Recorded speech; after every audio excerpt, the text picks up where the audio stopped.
नमस्कार, मैं अशोक कुमार पांडे और स्वागत है आपका टीसीएच पर।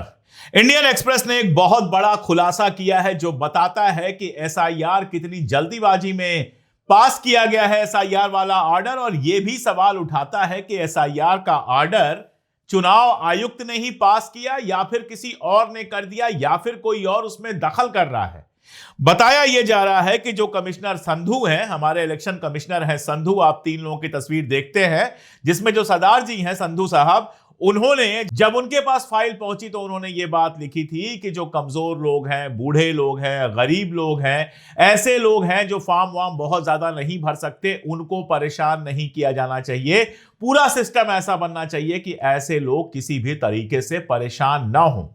बताया यह जा रहा है कि जो फाइनल ड्राफ्ट ऑर्डर आया उसमें इसको हटा दिया गया, इसका उल्लेख नहीं किया गया। यह सब तो ठीक है, बाकी सारी जो बातें हैं, सिटीजनशिप का मामला था वो हटाया गया वगैरह वगैरह, वो सब तो ठीक है। सवाल यह है हटाया किसने है, क्योंकि यह ऑर्डर बताया जा रहा है कि इतनी जल्दीबाजी में पास किया गया कि व्हाट्सएप पर ही अप्रूव कर दिया गया। फाइल नहीं चली, व्हाट्सएप पर ही अप्रूव कर दिया गया कि निकालो ऑर्डर, फटाफट ऑर्डर निकालो। और उसके बाद जो फाइनल ऑर्डर आया, जो फाइलिंग चल रही थी, उसमें काफी सारे चेंजेस थे। सवाल यह उठ रहा है कि कहीं चुनाव आयोग का यह ऑर्डर जो फाइनली पास हुआ, वो ऑर्डर जब प्रिंट होना था, वो ऑर्डर जब निकलना था, तो किसी और ने तो इसमें हस्तक्षेप नहीं किया। किसी मंत्रालय में तो ये नहीं चला गया, किसी प्राइवेट सेक्टर ने तो इसमें हस्तक्षेप नहीं किया। बहुत सारे सवाल उठ रहे हैं एसआईआर के पूरे प्रोसेस को लेकर, और ये मामला आप जानते हैं कोर्ट में चल रहा है। कोर्ट में ये सब अगर जाएगा तो सवाल पूछे जाएंगे, और ऐसे में ना केवल ज्ञानेश कुमार बल्कि नरेंद्र मोदी भी फंसते हुए नजर आएंगे। एसआईआर का मामला बहुत बड़ा हो गया है। कल प्रधानमंत्री महोदय बड़े बड़े डायलॉग दे रहे थे, कह रहे थे हमसे टिप ले लीजिए, व्यवधान मत कीजिए, इस प्रदूषण में दिल्ली में कह रहे थे जाइए मौसम का मजा लीजिए। आज संसद के अंदर एसआईआर पर बहस करवानी पड़ी। कल जिस तरह का माहौल बना था उसके बाद एसआईआर पर बहस करवानी पड़ी। उस बहस पे आऊंगा, उसके पहले एक बात और। संचार वाले ऐप को लेकर जो संचार साथी ऐप आया था, जिसके पास इतनी परमिशन थी कि वो आपके बेडरूम में क्या हो रहा है इसकी जानकारी भी हासिल कर सके, इस पर जब शोर मचा, तब अब ज्योतिरादित्य सिंधिया कह रहे हैं कि वो मैंडेटरी नहीं है, वो अनिवार्य नहीं है, जो चाहे उसको डिलीट कर सकता है। जबकि कल यही बताया गया था, डीओटी का ऑर्डर देख लीजिए या फिर जो रिपोर्टिंग आई थी उसमें यही बताया गया था कि इसको हटाया नहीं जा सकता है। इसीलिए मैं कहता हूं कि सवाल उठाने बहुत जरूरी हैं। गोदी मीडिया जब नगाड़ा बजाने लगता है, सरकार की हर गलती को सही बताने लगता है, तो सरकार की गलती करने की हिम्मत बहुत बढ़ने लगती है। दो चीजें कल से हुई हैं। एक, हमने आपको बताया था, हमारे द क्रेडिबल न्यूज के ट्विटर हैंडल ने सबसे पहले आपको बताया था कि एक ऐसी वेबसाइट है जहां पर किसी का मोबाइल नंबर डालिए तो पूरा डेटा आ जाता है, कहां रहता है, उसका और नंबर क्या है, लाइव लोकेशन, सब कुछ आ जाती है। यानी हमारा आधार का डेटा किसी ने बेच दिया था। जब हमने इसको रिपोर्ट किया, इसके बाद कई और वेबसाइट ने रिपोर्ट किया, और फाइनली यह हुआ कि आज जब हमने जांच की तो पता चला कि वहां डेटा नहीं दिखाया जा रहा है। ये आपकी और हमारी बड़ी जीत थी। हालांकि हमारा डेटा बिक चुका है, कल को फिर दिखाने लगे तो कोई बड़ी बात नहीं है, इसलिए हम निगाह बनाए रखेंगे। और दूसरा, ये कल जब ये न्यूज आई, राइटर्स के थ्रू न्यूज आई कि हमारे मोबाइल्स में ऐसा ऐप डाला जा रहा है जिसकी वजह से हमारा बेडरूम भी सुरक्षित नहीं होगा। नागरिकों ने बड़े पैमाने पर लिखा, केवल विपक्ष के लोगों ने नहीं, आम जनता ने बड़े पैमाने पर लिखा, यहां तक कि दक्षिणपंथी, क्योंकि जब बेडरूम देखा जाएगा तो मोदी भक्त का भी देखा जा सकता है, भाजपा के वोटर का भी देखा जा सकता है। सबने सवाल उठाने शुरू किए, तो आज संसद के अंदर ज्योतिरादित्य सिंधिया को कहना पड़ा कि यह ऐप ऐसा नहीं है जिसको डिलीट नहीं किया जा सकता है, जो चाहे अपने मोबाइल में रखे और जो ना चाहे वो ना रखे। ये एक और बड़ी जीत है। तो सरकार चाहे जितनी भी जिद में हो, लेकिन आप लड़ते रहेंगे, आप सवाल उठाएंगे तो जिद टूटेगी सरकार की, आपकी जीत होगी। इसीलिए लोकतंत्र में नागरिक का बोलना, आपका और हमारा बोलना इतना जरूरी है। यही मामला एसआईआर का भी है। लगातार एसआईआर पर आपको सवाल उठाना पड़ेगा। लगातार एसआईआर के बाबत आपको सवाल पूछना पड़ेगा, चाहे यूट्यूब वीडियो ब्लॉक कर दे, चाहे सरकार कोई कार्रवाई करे, लेकिन यह हमारे लोकतांत्रिक अधिकारों का मामला है, इसलिए लगातार सवाल उठाना पड़ेगा। आज जब 10:30 बजे पार्लियामेंट खुलने वाली थी तो इंडिया गठबंधन के सभी मेंबर जो थे, सारी पार्टियों के मेंबर, एमपी जो थे, वो संसद भवन के मकर द्वार के सामने खड़े होकर प्रदर्शन करने लगे। कांग्रेस, तृणमूल कांग्रेस, समाजवादी पार्टी, डीएमके और सारे विपक्षी दलों के सांसद एकजुट होकर एसआईआर पर चर्चा की मांग करने लगे और नारा लगा, वोट चोर गद्दी छोड़। जब सदन की कार्यवाही शुरू होती है, पार्लियामेंट की कार्यवाही शुरू होती है, तो एक बार फिर विपक्ष के सांसद वेल में घुसे और वोट चोर का यही नारा दोहराने लगे। ओम बिरला ने बहुत चेतावनी वगैरह दी, लेकिन विपक्ष नहीं माना। लोकसभा को 3 बार स्थगित किया गया। मैं बिल्कुल विपक्ष के साथ हूं। एसआईआर का मुद्दा उठाने के लिए जो करना चाहिए वो विपक्ष ने किया और आगे भी उनको यही करना चाहिए। राज्यसभा में भी विपक्ष के जो सांसद हैं उन्होंने मांग की कि एसआईआर पर तुरंत चर्चा हो, लेकिन सरकार ने मना कर दिया। पता नहीं सरकार एसआईआर पर बातचीत करने से इतना क्यों डर रही है। एक कहावत कही जाती है, चोर की दाढ़ी में तिनका। जब आपके यहां कुछ गड़बड़ नहीं होता है, सब सही होता है, तो आप कहते हैं आइए बहस कर लेते हैं, और जब आपको मालूम होता है कि इस मामले में बहुत कुछ गड़बड़ है तो आप बहस से भागते हैं। सरकार भागती रही बहस से। संसदीय कार्य मंत्री जो किरण रिजिजू हैं, उन्होंने दोनों सदनों में कहा, राज्यसभा में और लोकसभा में, कि एसआईआर और चुनावी सुधार की चर्चा की मांग सरकार के विचाराधीन है, यानी सरकार अभी उस पर विचार कर रही है, लेकिन इसे किसी टाइम फ्रेम में नहीं बांधा जा सकता। मतलब क्या, जब एसआईआर का सारा काम पूरा हो जाएगा उसके बाद बहस कराएंगे? जब अपने मन की वोटर लिस्ट बनवा लेंगे उसके बाद बहस कराएंगे? समय सीमा का क्या मतलब होता है? 5 साल बाद बहस कराएंगे? आज और अभी बहस क्यों नहीं हो सकती थी? यह सवाल उठाया गया। उसके बाद कांग्रेस की संसदीय रणनीति समिति की बैठक हुई और वहां पर राहुल गांधी ने कहा कि सरकार पिछड़ी जातियों, दलितों, वंचितों, गरीब मतदाताओं को वोटर लिस्ट से हटा रही है। राहुल गांधी जी, एक बात मैं कहूं, आपकी बात सही है, लेकिन सिर्फ उन्हीं को नहीं हटा रही है। उसके अलावा भी जो लोग सरकार को लगता है कि उसके समर्थक नहीं है, और बड़ी संख्या है, जो दलित या गरीब तो नहीं है लेकिन सरकार के साथ नहीं है, उनका नाम भी हटा रही है सरकार। यह पूरे देश और पूरे भारत का मामला है, सिर्फ गरीबों, दलितों, वंचितों का मामला नहीं है। इस बात को आपको भी समझना चाहिए।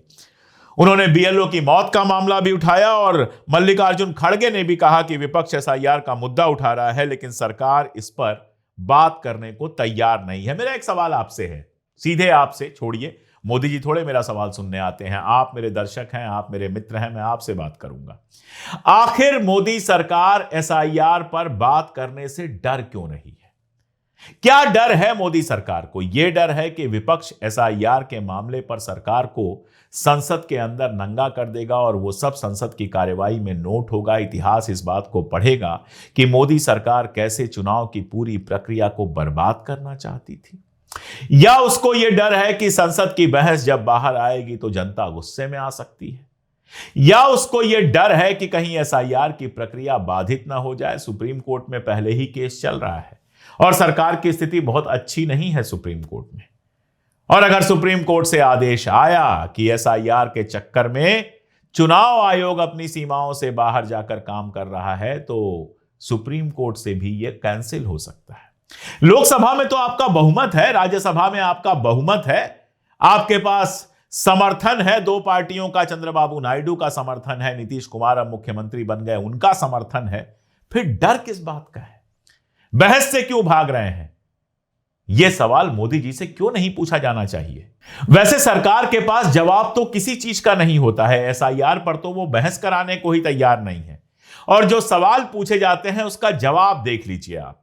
नरेंद्र मोदी दावा करते थे कि विदेश में जो काला धन है वो लेकर आएंगे और हर आदमी को 15-15 लाख रुपए बांटेंगे। उम्मीद है जो लोग मेरा ये वीडियो सुन रहे हैं उनके अकाउंट में सरकारी खाते से 15 लाख रुपए पहुंच गए होंगे। मेरे तो खैर नहीं आए हैं। लेकिन जब लोकसभा में काले धन से जुड़ा सवाल पूछा गया कि 10 साल में कितनी ब्लैक मनी बाहर से भारत आई है, तो भारत सरकार ने कहा कि इसकी हमें कोई जानकारी नहीं है। सरकार को कोई जानकारी नहीं है, सरकार को किसी चीज की कोई जानकारी नहीं है। दिन रात घुसपैठिया घुसपैठिया घुसपैठिया करते रहते हैं, लेकिन जब पूछा जाता है कि अच्छा बताइए कितने बांग्लादेशी घुसपैठिए देश के अंदर हैं, तो कहते हैं हमें तो कुछ पता ही नहीं, इन्हें तो कुछ पता ही नहीं, कुछ नहीं पता है इन्हें, इनसे कुछ भी पूछ लीजिए इनका जवाब है कुछ पता ही नहीं है। नड्डा जी बाहर आके कहेंगे 300 लोग देश में घुसने को तैयार हैं, लेकिन संसद में पूछ लिया जाएगा तो चुप हो जाएंगे, कहेंगे हमें पता ही नहीं है।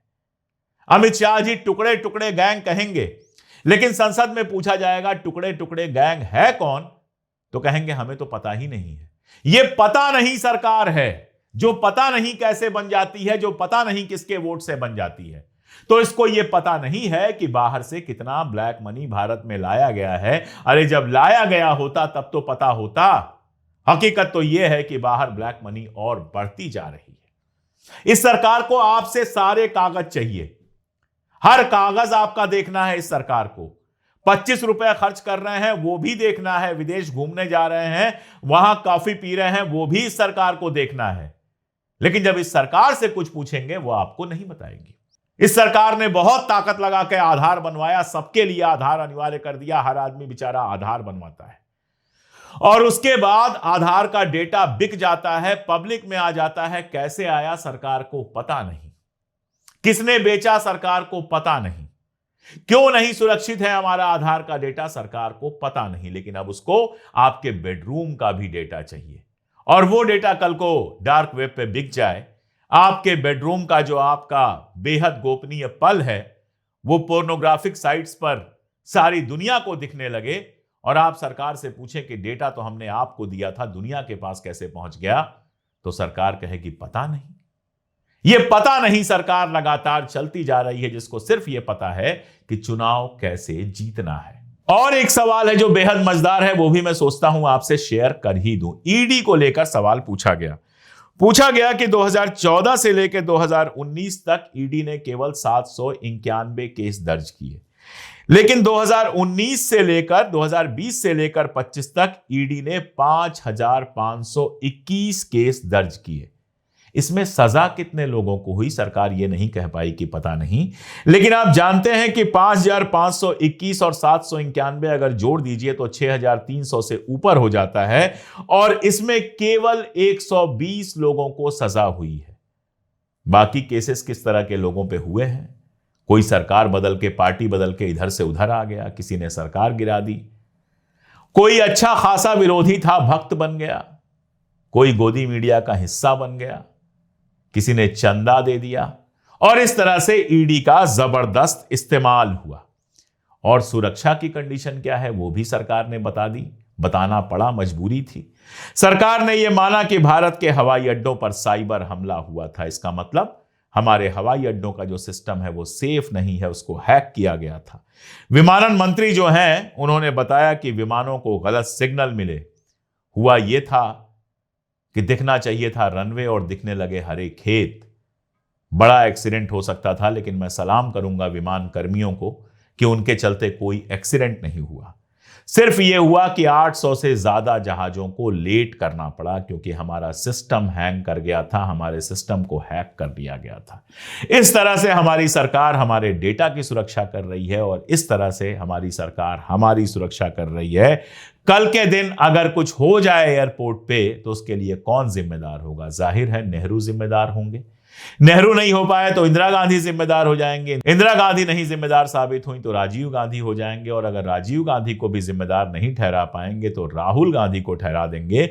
लेकिन नरेंद्र मोदी जी तो बिल्कुल जिम्मेदार नहीं होंगे, चाहे इस देश का कुछ भी हो जाए। एक तस्वीर आपको दिखा देता हूं, देख लीजिए। कभी मोदी जी कहा करते थे कि रुपया नहीं गिरता है, प्रधानमंत्री की इज्जत गिरती है। रुपए के गिरने की कहानी ही दिखा रहा हूं आपको।